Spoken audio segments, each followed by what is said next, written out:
Hi everyone, welcome to Glitch Guru. In this video, we'll show you how to access Galaxy AI features on your Samsung Galaxy phone or tablet. Before we get started, it's important to note that the Galaxy AI features are not available on all devices. Here's a list of the devices that support this feature. If your device is on this list, you'll be able to use the Galaxy AI features on your Samsung phone or tablet for free until the end of 2025.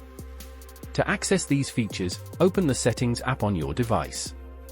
Now, scroll down and tap on Software Updates. Then, tap on Download and Install. Wait for your device to download and install One UI 6.1. Once updated, you should see the Galaxy AI option in the Settings app. Here, you'll find all the AI features for apps like Samsung Notes, Samsung Internet, the Camera app, and the Photos app.